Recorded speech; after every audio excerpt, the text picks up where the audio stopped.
Zone 4. Hi, my name is Stephen Comp from Irvine, California. I'm 10 years old, and this is my 4th consecutive year here. Terrific. We're glad to have you here. Thanks.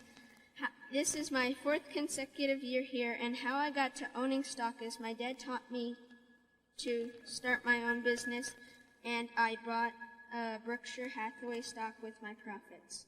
In school, they don't teach you how to make and save money, not in high school or college. So my question is, how would you propose to educate kids in this area? Well, that's a good question. Sounds to me like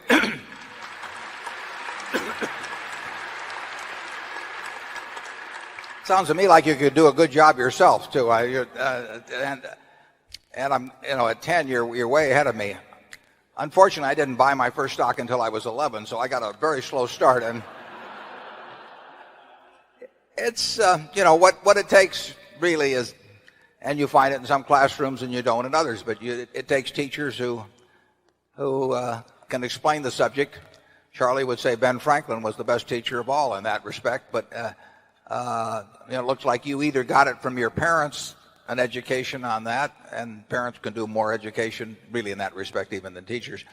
But it's, I get a chance to talk to students from time to time, and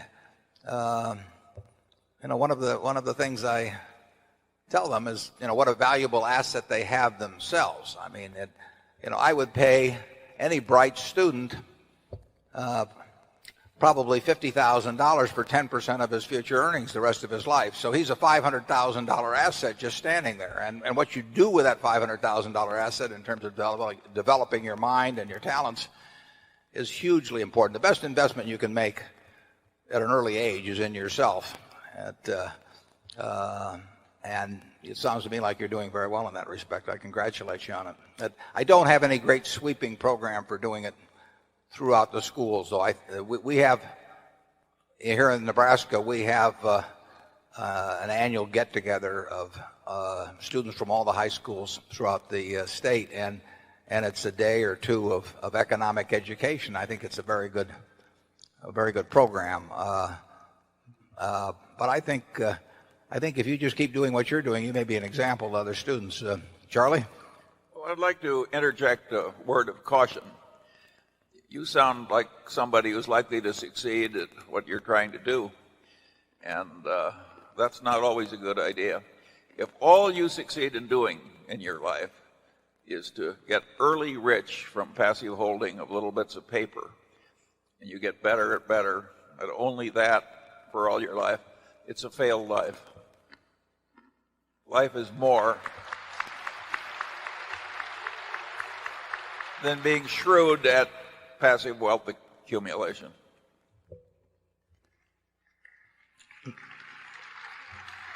I think he's going to do well in both.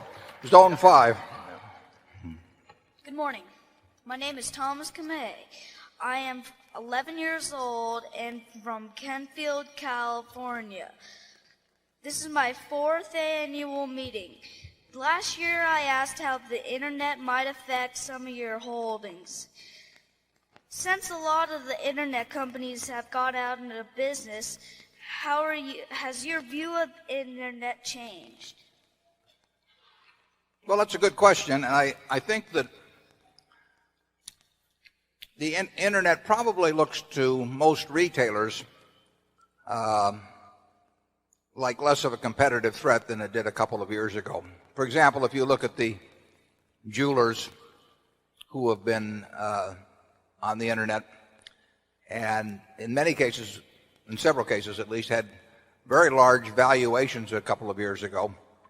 So the world was betting that they would be very effective competitors against brick and mortar jewelry retailers. I think that threat has diminished substantially. I think that's been true in the furniture business. In both of those industries, very prominent .coms that had aggregate valuations in the hundreds of millions have vanished in short order. So I would say that we think the internet is a huge opportunity for certain of our businesses. I mean, Geico continues to grow at a significant rate in internet business. See's Candy's internet business is up 40% this year.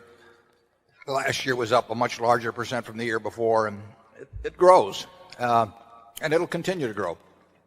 So the Internet's an opportunity, but I think the idea that you could take almost any business idea and turn it into wealth on the Internet. Many were turned into wealth by promoting them to the public, but very few have been turned into wealth by actually producing cash results over time. So I think there's been a significant change in the degree to which I perceive the Internet as a possible threat to our retail businesses. There's been no change in the degree to which I regard it as an opportunity for other of our businesses. Charlie? Well, Warren, you and I were once engaged in the credit and delivery grocery business, and it was a terrible business. It barely supported one family for 100 years, with all of them working 90 hours a week. And somebody actually got the idea that that was the wave of the future and turned it into a great Internet idea. That can only be described as mania. And it sucked in a lot of intelligent people. Yeah, Charlie is talking about the infamous Buffett and Son grocery store, which did barely support the family for 100 years. And only then did we support the family by hiring guys like Charlie for slave wages. But I used to go out on those delivery trucks, and it was pretty damned inefficient. You know, people would phone their orders in, and now it's true we took them down with a pencil and an order pad instead of punching them into a computer. But when we started driving around the trucks and hauling the stuff off and everything, you know, we ran into the same costs that Webvan is running into now. And what the Internet offered was a chance for people to monetize the hopes of others, in effect. I mean, you were able to capture the greed and dreams of millions of people and turn that into instant cash, in effect, through venture capital in the markets. And there was a lot of money transferred in the process from the gullible to the promoters. But there's been very little money created by pure Internet businesses so far. It's been a huge trap for the public. Charlie, any more? Nothing more. Zone 6. Thank you for taking my question. My name is Frank Jervich. I'm from London, Ontario. It's great to see all the young people asking questions. I even have my own 11-year-old here, Matthew, this year. I first wanted to start by passing on a message from my wife to you, Mr. Buffett, and that is, thank you, Mr. Buffett, for your autograph that Frank brought back last year. However, quite frankly, the ring in the Borsheim's box you autographed was far more precious. You can repeat that if you'd like. My question relates to the future of Berkshire. Back in 1994, there was a PBS video interview of you at the Flagler Business School, and I believe you said Berkshire was not an insurance company. It appears that's not quite the case as much anymore, and I suppose insurance acquisitions will provide the financial fuel and the stability the Johns Manvilles and Mid-America types of acquisitions will need for their future growth. But I'm hoping that you and Charlie can describe for us an anticipated future look at, say, 20 years out of how Berkshire might be different and from how it is today, and perhaps a couple of the not-so-obvious problems that Berkshire will need to contend with. And thank you for all the apparently wonderful acquisitions you've made on our behalf in the last year. Well, thank you. I think you ought to take your wife another ring, too. But thank you.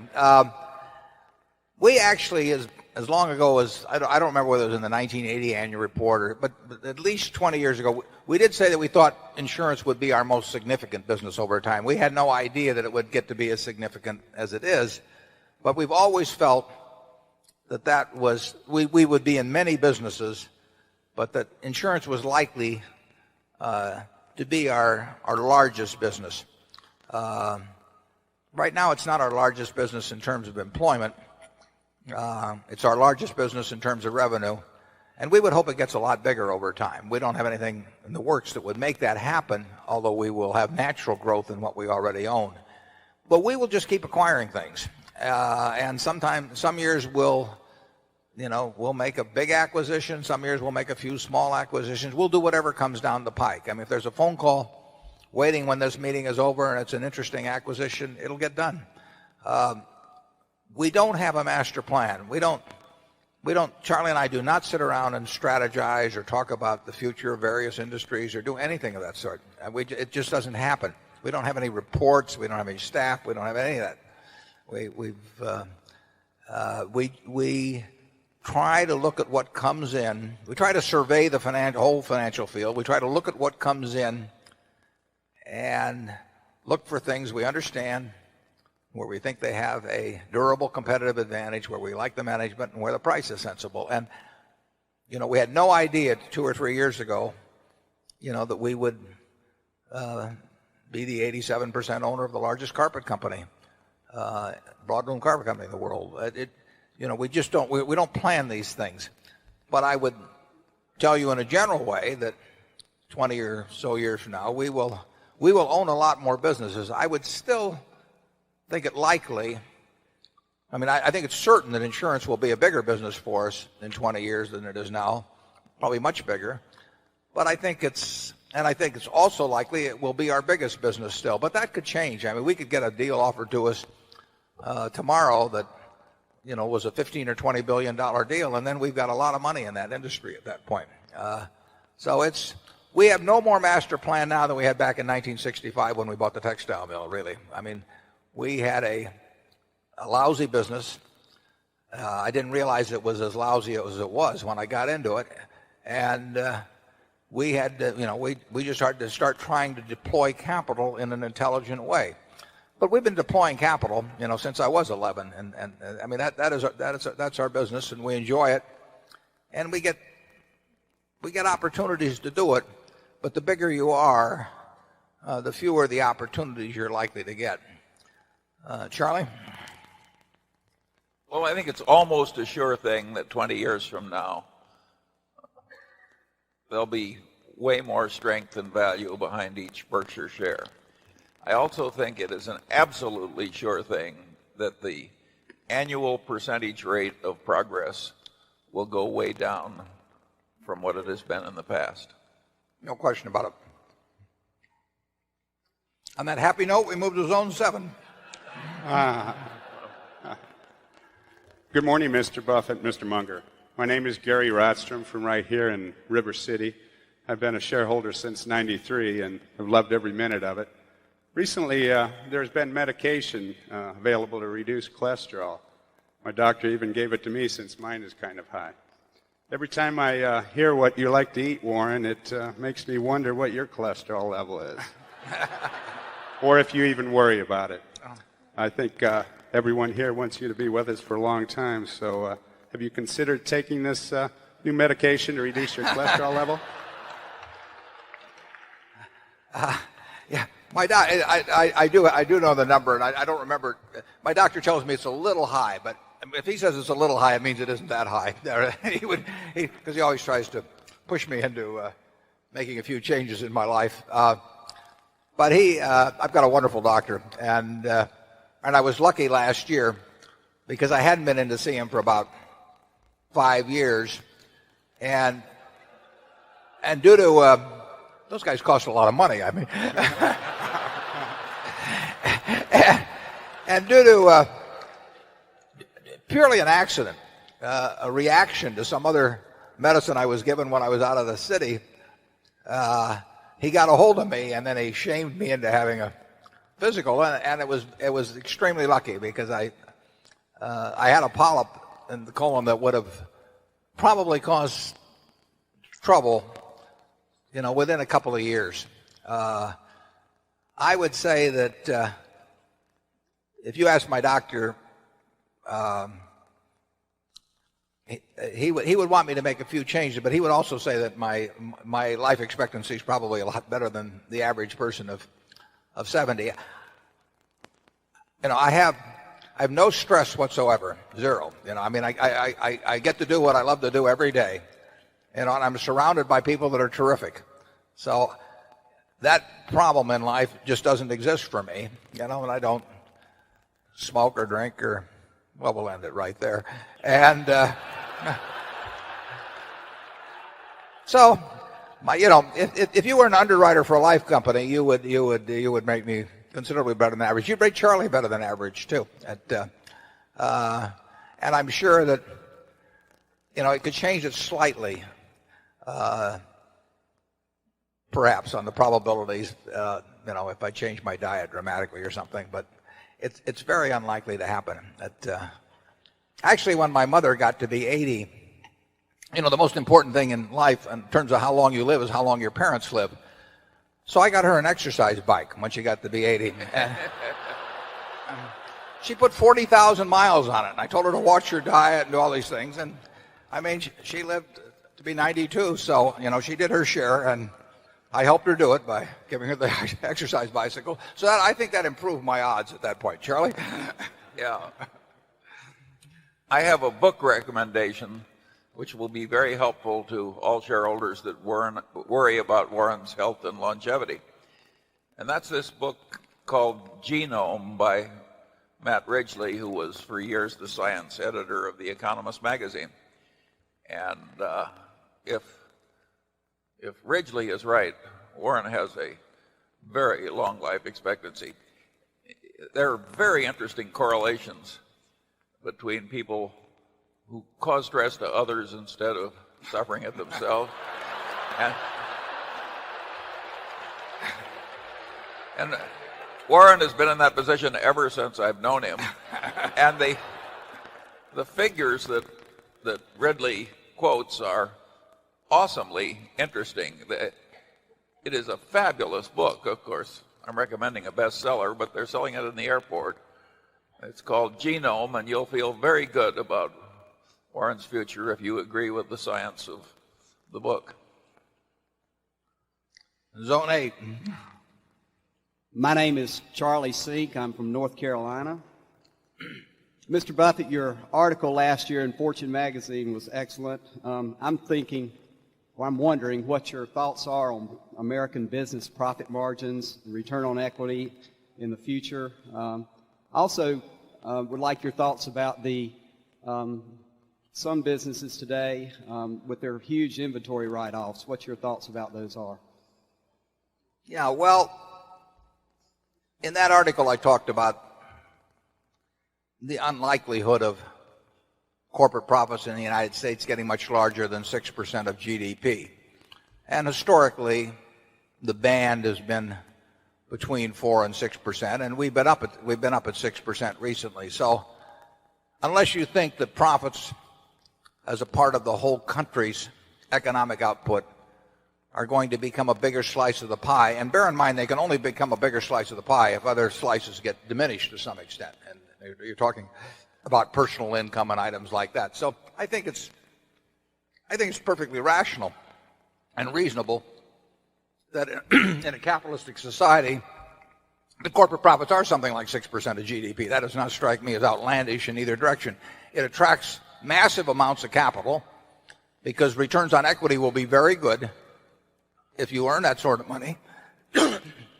And on the other hand, I think it would be very difficult in a society to get where they'd be 10% or 12% or something of the sort, because it would look like an unfair division of the pie to the populace. So I don't see any reason for corporate profits. They're going to be down in the near future as a percentage of GDP from recently, but then they'll go back up at some point. So I think 10 years from now you'll be looking at a very similar picture. Now, if that's your assumption, and you're already capitalizing those profits at a pretty good multiple, then you have to say that you have to come to the conclusion that the value of American business will grow at a relationship that's not much greater than the growth in GDP.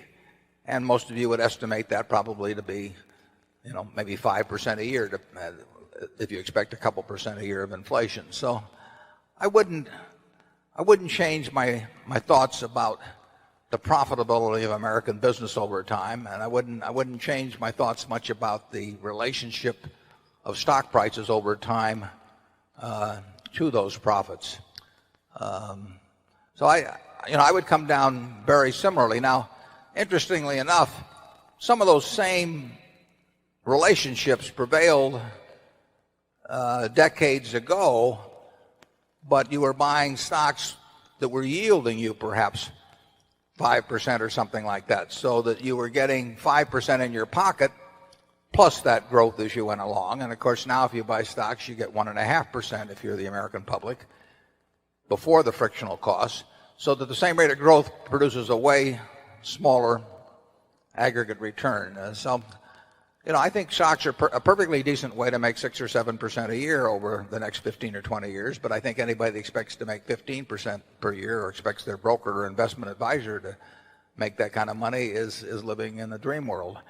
And it's particularly interesting to me that back when the prospects for stocks were far better, I even wrote something about this in the late 70s, pension funds were using investment rate assumptions that were often in the 6% or thereabout range.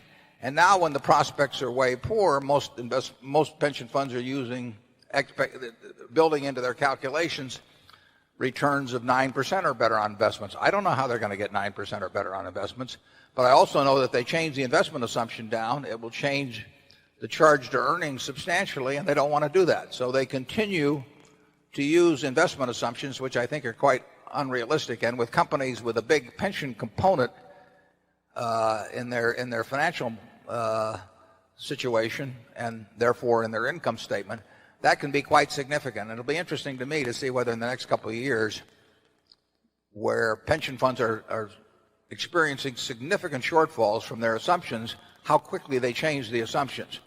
And the consulting firms are not pushing them to do that at all. It's very interesting. The consulting firms are telling them what they want to hear, which is hardly news to any of us, but it's what's taking place. Second question about inventory write-offs. That gets into the category entirely of big bath charges, which are the tendencies of management when some bad news is coming along to try and put all the bad news that's happened into a single quarter or a single year, and even to put the bad news that they are worried about happening in the future into that year. And it leads to real deception in accounting. The SEC has tried to get quite tough on that, but my experience has been that managements that want to do it usually can find some ways to do it. And managements frequently are more conscious of what numbers they want to report than they are of what has actually transpired in a given quarter or a given year. Charlie? Yeah, pension fund accounting is drifting into scandal by making these unreasonable investment assumptions. It's evidently just part of the human condition that people extrapolate the recent past. And so since returns from common stocks have been high for quite a long period, they extrapolate that they will continue to be very high into the future. And that creates a lot of reported earnings in terms of pension benefits that aren't available in cash and are likely not to be available at all. And this is not a good idea. And it's interesting how few corporate managements have just responded like Sam Goldwyn, include me out. You'd think more people would just say, this is a scummy way to keep the books, and I will not participate. And instead, everybody just drifts along with the tide, assisted by all these wonderful consultants. Yeah, I don't know of any case in the United States right now, and I'm sure there are some, but except for the pension funds that we take over, I don't know of any case where people are reducing their assumed investment return. Now, you'd think if interest rates drifted down several percentage points that might affect what you would think would be earned with money. It certainly is to bondholders or to us with float or something of the sort. But most major corporations, I believe, are using an investment return assumption of 9% or higher. And that's with long-term governments below 6%, and maybe high-grade corporates at 7%. They don't know how to get it in the bond market.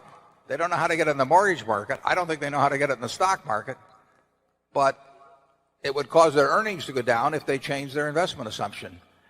And like I say, I don't know of a major company that's thinking about it, and I don't know of a major actuarial consultant that's suggesting it to the managements. They'd rather not think about it. The way they're doing things would be like living right on an earthquake fault that was building up stress every year and projecting that the longer it's been without an earthquake, the less likely an earthquake is to occur. That is a dumb way to write earthquake insurance. And the current practice is a dumb way to do pension fund planning and accounting. Dumb and improper. If you talk to a management or board of directors about that, you get absolutely no place. Their eyes would glaze over before the hostility came. Area 1. Good morning, gentlemen. Mark Rabinoff from Melbourne, Australia. I had a question on two of our key operating businesses. Firstly, Executive Jet. Once this becomes a mature business, would it be fair to say that its net margin should be about 5%? And secondly, would it be fair to say that our current insurance businesses are likely to grow aggregate float at about 10% over time? Well, it's really anybody's guess. I mean, I don't expect Executive Jet to become a mature business for decades. I mean, there's a whole world out there on that one, and we have something over 2,000 customers in the United States at the current time. We have a little over 100, but in Europe. But there are tens and tens and tens of thousands, and perhaps hundreds of thousands of people or businesses where it does make sense over time. So it's going to be a long time. I mean, there are only 700 roughly jets a year being produced, and of course up till a few years ago that was limited to people who wanted to buy single planes. But you won't change that output much in the next 5 years. But so you couldn't really take on.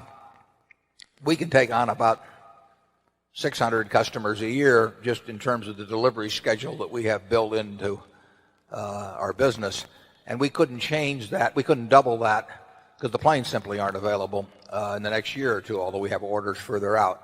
But I would say it'll be a long time until Executive Jet is a mature business, and I would say that a long time. I mean, when we get Europe, as we make progress in Europe, we'll move to Asia, we'll move to Latin America over time. So we're going to be, I think, growing that business significantly for a very long time. When it becomes mature or close to it, if you're talking 5% after-tax margins, I'd say that that's probably a reasonable figure. But we're so far away from even thinking about that it's pure speculation. In our insurance business, we've grown our float, and then we've purchased businesses to add to the float. This year, I would certainly expect, unless a big transaction would fall through or something, I would certainly expect our float to grow at least $2.5 billion, and that is close to 10% of the beginning of the year float. That's a rational expectation. But whether it can grow 10% a year, how far you can do that, I would say the total float of the property casualty industry in the United States is I'm pulling this out for making some other calculations in my head as I talk, but it wouldn't be much more than $300 billion. So we are close to 10% of the entire U.S. float now, and I don't think the U.S. float, the aggregate float, is going to grow at a 10% rate. So when you're as big a part of the pie as we are, it may be difficult to sustain a 10% rate. But we're doing everything possible that makes sense to grow float. I mean, that is a major objective, but the even bigger objective is to keep it low cost. I don't think you can see, unless the world changes in some way, I don't think you can see 10% growth over 25 years. But we'll do our darndest to get it at the rate you suggest for at least the near future. Charlie? Well, I certainly agree that long term it's not going to happen. Good, but not that good. But we've been surprised at what's happened. I mean, there's no question. I mean, when we bought Jack Ringwald's company in 1967, my memory is Jack had a float of, less than. And would we have ever guessed that we might hit, something close to 30 billion this year? We never dreamt of it, but we just kept doing things, and we'll keep doing things. But it can't be at huge rates for a long period of time because we're too big a part of the pie now. We were nothing initially, and we've kept grabbing a little more of the pie as we've gone along, and we like that. But it can't go on forever. Yeah, that's what I call really low-cost float. If it ever should be advantageous for us to go into what I would call higher-cost float, that might change the figures upward in terms of growth of float. Yeah, although that won't be. I mean, it could happen that we could take on incrementally some higher cost float under very special circumstances if we saw unusually good ways to use it. But that we don't even like to think about that. We certainly don't want the people running our businesses to think about that because keeping it low cost, that is the big end of the game. I mean, anybody can generate float. I mean, if we gave our managers a goal of generating $5 billion of float next year, they could do it in a minute, and we would be paying the price for decades to come. You can write dumb insurance policies, there's an unlimited market for dumb insurance policies, and they're very pleasant because the first day the premium comes in, and that's the last time you see any new money. From then on, it's all going out, and that's not our aim in life. Zone 2.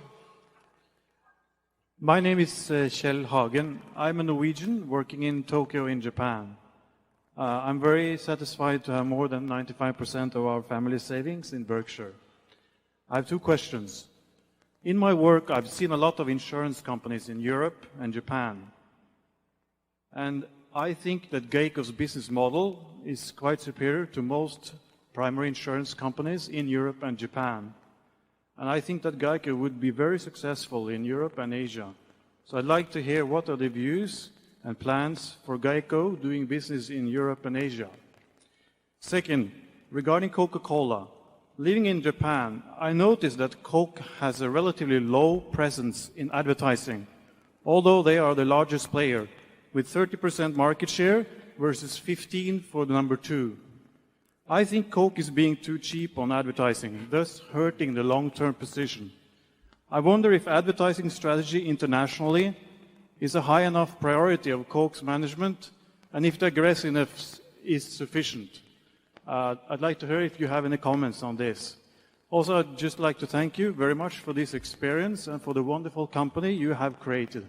Well, thank you very much.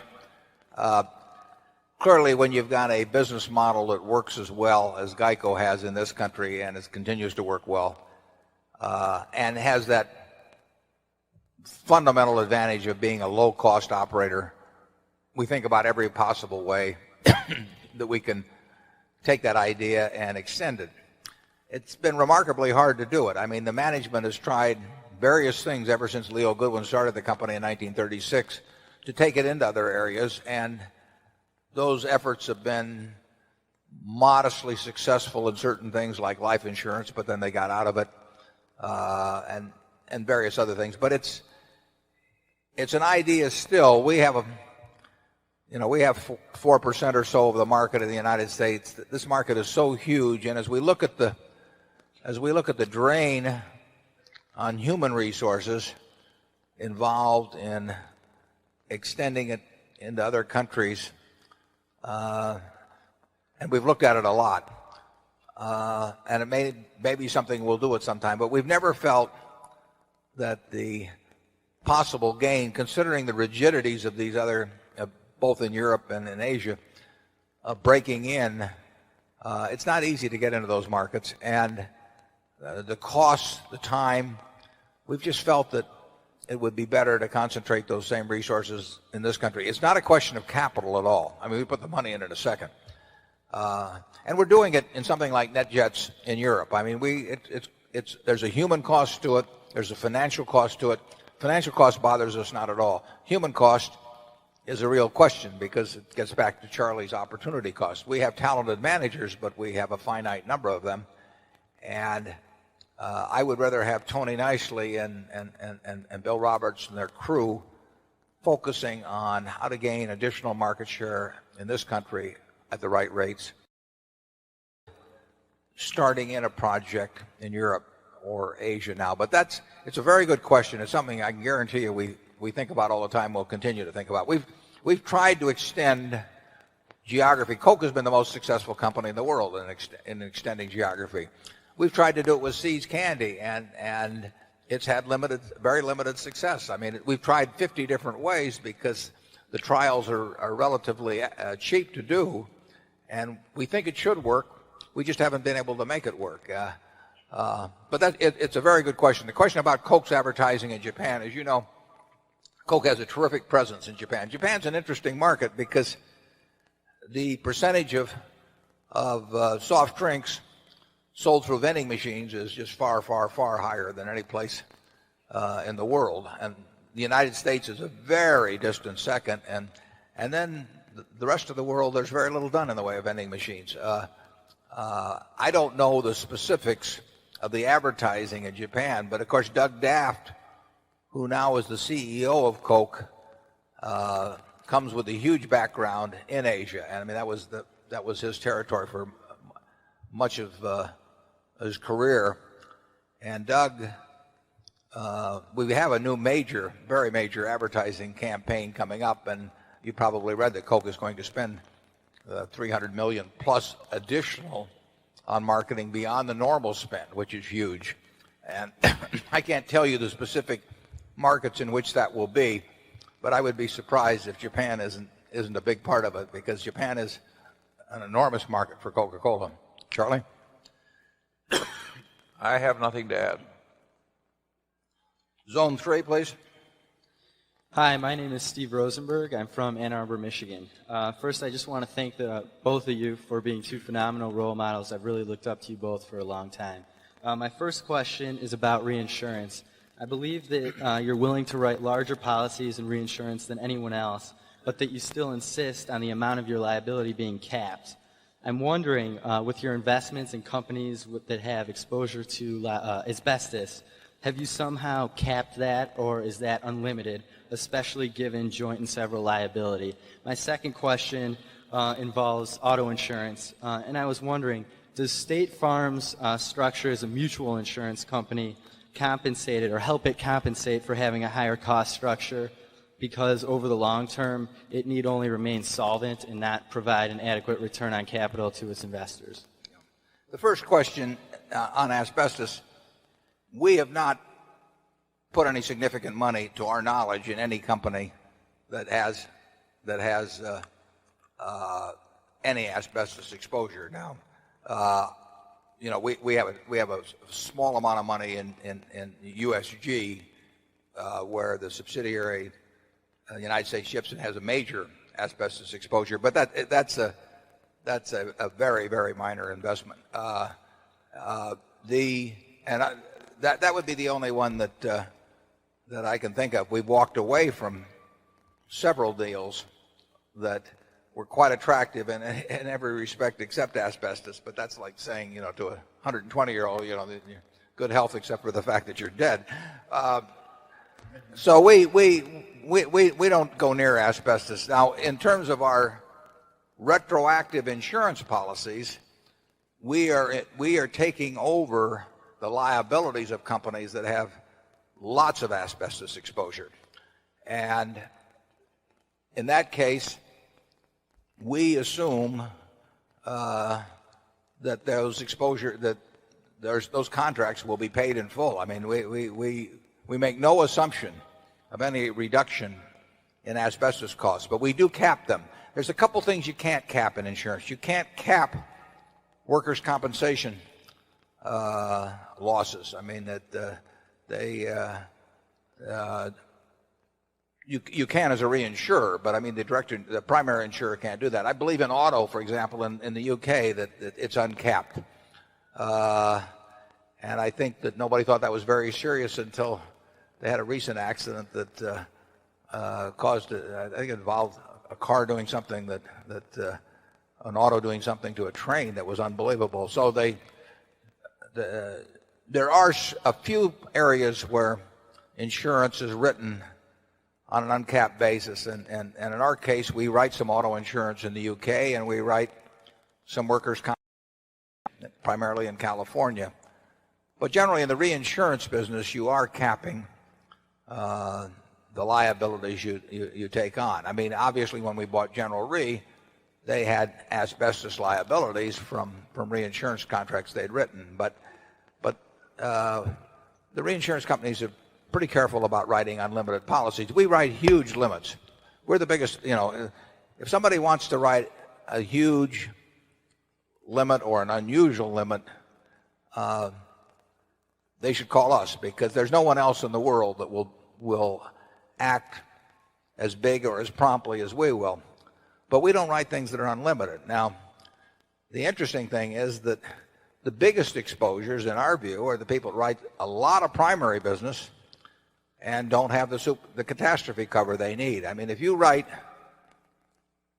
10% of all the business in homeowners or 15% on Long Island or in Florida, I mean, you are writing a catastrophe cover that would blow your mind. If you're Freddie Mac or Fannie Mae and you're guaranteeing mortgages, for millions of people in areas like that, and they don't have insurance, earthquake in California or proper insurance in Florida, they'd be less likely to have earthquakes someplace. You are taking on enormous risks. I mean, huge risks, far beyond what we would ever take on. But you don't get paid for them, unfortunately. I mean, just take the New Madrid section of Missouri down in the corner. That was the area of three of the greatest quakes. They're sort of related in time. Certainly in the recorded history, they were the three greatest quakes in the United States. How much homeowners business, how much commercial property business does somebody have in that huge territory, which supposedly caused church bells to ring in Boston when it happened back in whatever it was, 1807 or 9 or something like that. So there are all kinds of risks that can aggregate in huge ways that companies are not thinking about at all. I mean, I don't know whether Freddie Mac or Fannie Mae, for example, is demanding that all of the homes they insure in the 300 miles radius of New Madrid have earthquake insurance. But that sort of thing never comes to mind until the unthinkable happens. But in insurance, the unthinkable always happens.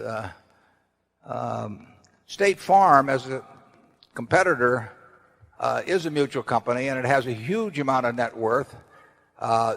You referred to them as a high cost operator or higher cost, but they're really a relatively low cost operator. But they're not anywhere near as low cost as Geico. But they're a low cost operator compared to many people in the insurance business. And it's certainly true that they do not have the demands for profitability, partly because they've done such a great job in the past and built up so much surplus. I have nothing but basically good things to say about what State Farm has done over the years. They do not need, they can subsidize to some extent current auto policy holders with the profits that were derived from auto policy holders of the past. But that's always true when a stock company competes with a mutual company. And, we know that when we go in the business. And that's true there are a lot of other mutual companies out there that operate without the demands of earning a high return on capital. But if I were State Farm, I'd probably be doing what they're doing. I don't criticize them at all. Charlie? Well, I don't criticize State Farm either. State Farm is one of the most interesting business stories in the United States. The idea that it could get as big as it is and has as good a distribution system as it does, it's a thoroughly admirable company. In fact, Berkshire has bought insurance from State Farm, not auto insurance.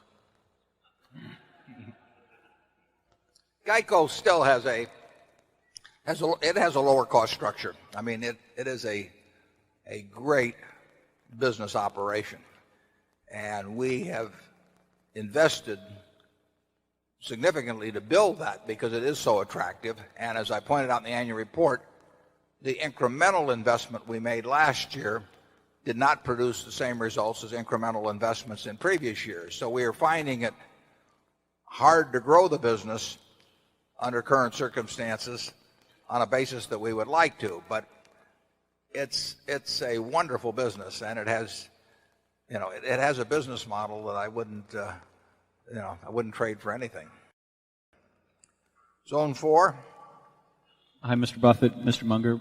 My name is Dan Sheehan from Oakville, Canada. Following up on your discussion about Geico, you've often talked about their advantages as a direct seller and investor of float. My question is, how do you control claim costs versus your competitors, other than through good underwriting?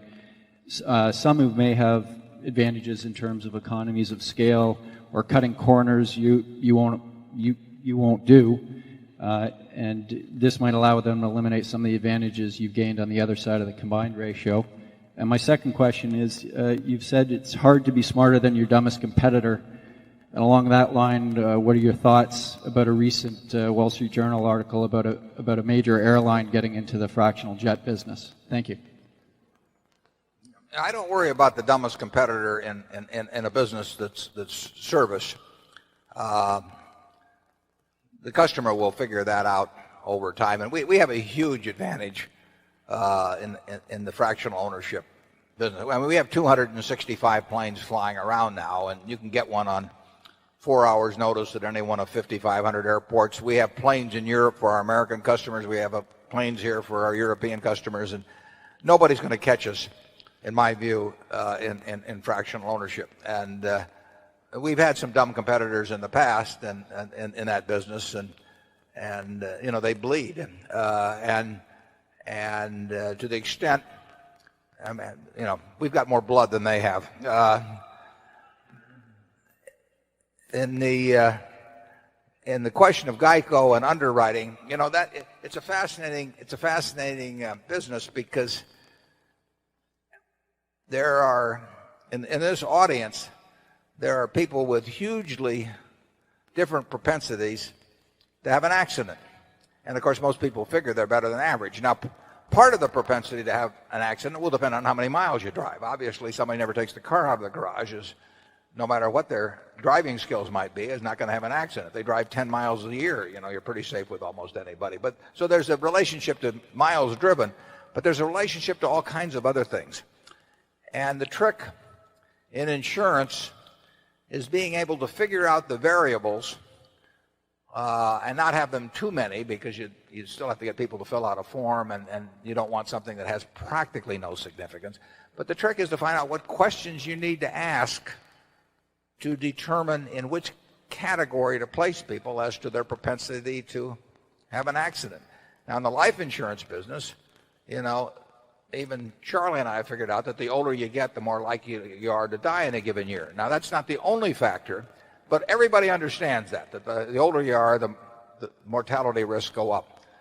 And they've learned a few other things. They've learned that females live longer than males. Now, that doesn't get into a judgment as to why or anything else. You just know it. So you build that in if you're pricing the product. And then you know a whole bunch of other things. You may even know that cholesterol's bad, that makes a difference in terms of predicting the mortality. But in the auto insurance business, there are lots of variables that correlate with the frequency with which a person will have an accident per mile driven. And the more experience you have with a large body of people whom you've asked a lot of questions about and can draw conclusions there from, the better off you are. State Farm has got a wonderful body of information. I mean, their actuarial judgments should be better than anybody else's, because they've got more experience with more cars and drivers. But our experience with close to 5 million policyholders enables us, I think, to underwrite quite intelligently. But every day, we're looking for some variable that will tell us more. People with a good credit history are better than drivers by a significant margin than people with a lousy credit history. Why? We don't care too much why, because it wouldn't help it. What we really need to know is that the two factors correlate, and we're looking for correlations all the time, and we're trying to avoid spurious correlations, which you can have. And it's a moving target. You keep working on it all the time, but we're better at it than we were 5 years ago, and we'll be better at it 5 years from now than we are now. When we go into a new state, we will have a very small body of policyholders, and some of the factors obviously prevail over all states, but there's certain things that you learn actually only if you're in a state for a while. And you're more likely to have an accident if you're everything else being equal, if you're an urban driver, city driver in a big city, than if you're driving in an area that's very rural where the density of other cars is very low. If you're the only guy in the county with a car, you're not going to have a lot of two-car accidents.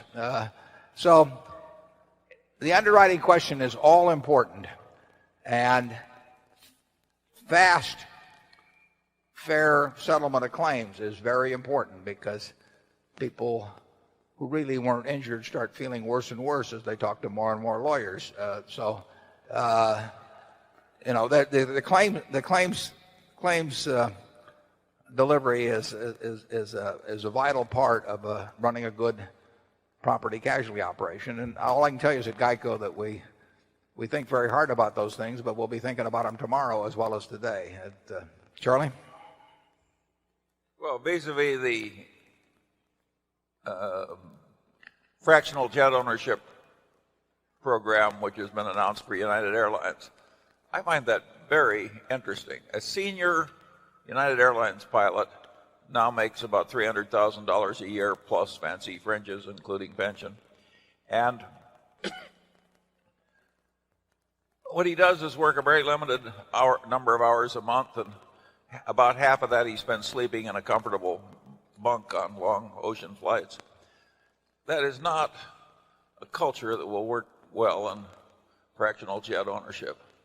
Maybe they think they'll get some advantage in recruiting new pilots or something. I don't know why they're doing it. I would not have done it. Well, they haven't done it yet either, but many of the airlines have organized second companies to take care of commuter flights and all of that. And that does produce problems when the pilots of the subsidiary start comparing their benefits to the pilots, of the parent and all that. I mean, they try to get lower cost structures by doing that. But I would guess that if you were wanting to set up a fractional ownership company and you would probably not think about trying to align yourself with somebody that has extremely high costs in other areas. And the advertising campaign will be kind of interesting too. That give up first class travel, start traveling right, or something. It'll be interesting. But I would tell you that we have competitors in the fractional ownership business. The two largest being companies that are the part of plane manufacturers, and you can understand why they went into it. But it is not an easy business, and we've got the best hand, frankly. Zone 5. Michael Wang, San Diego, California. First of all, I would like to thank both of you. My question is, when you started your business, why you started an investment partnership instead of a mutual fund?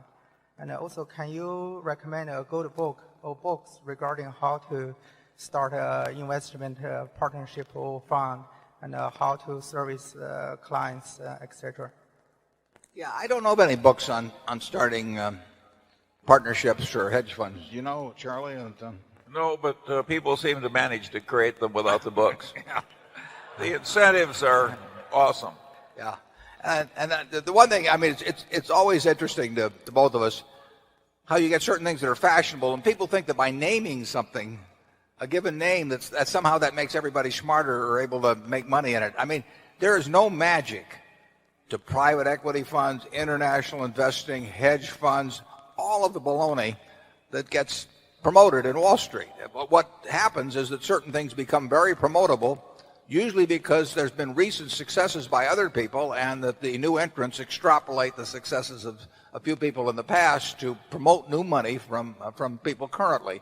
So they adopt titles that they think will attract money, and but it doesn't make anybody any smarter if they hang out a shingle in front of their house that says hedge fund, or they hang out a shingle that says asset allocation firm or something of the sort. The form doesn't create talent. I backed into the business. I mean, I'd worked for a mutual fund, closed-end investment company. In fact, there's a fellow here today, a friend of mine, that the two of us worked there, and we were 40% of the whole company because there were three other people, all of whom outranked us considerably. And that firm was Graham Newman Corp. From 1954 to 1956. And it was a regulated investment company. It was about $6 million in assets, which seemed like a big deal at the time. And Ben Graham was one of the best-known investors in the world, and he had $6 million in his fund. There was a sister partnership called Newman and Graham, which operated in what would today be called hedge fund style as far as a partnership split of the profits and so on. And when I left there in 56 and I came back here, we had 7 people, a couple of whom are here in the room, who said, "Do you want to manage money?" And I said, "Well, here's what I learned at Graham Newman, that Newman and Graham is a better way to do it than Graham Newman." So I formed a little partnership. And then I met Charlie a few years later, and he figured if I was making money doing it, he'd make a lot more. So he formed one, and that was the carefully calculated strategy of how we both became involved in the partnership business. Charlie? Yeah, it is amazing how big the hedge fund industry has become. They have conventions on the subject now. And in the late 20s, you could take a course on how to run a crooked security pool. And these things come in great waves. I'm not suggesting the hedge funds are crooked, but I am suggesting that you get these waves of fashion that go to great extremes. The amount of money, what is it now, Warren, in hedge funds? It's very big, although it's a little less in a few quarters than it used to be. Yeah. But I would be willing to put a lot of money up that if you take the aggregate experience of all hedge funds, that as starting right today and going for the next 15 years, I would bet a lot of money it will not hit 10% in terms of return to partners. And I would, if you push me, I would bet at a lower figure than that. Then you have Bernie Kornfeld's idea, the fund of funds. There are people who want to get paid for selecting hedge funds for other people. And that didn't work very well for Bernie Kornfeld. Well, it worked pretty well for Bernie for a while, but it didn't work so well for his investors, actually. Yeah. That result was probably something Bernie had in mind at the start, maybe.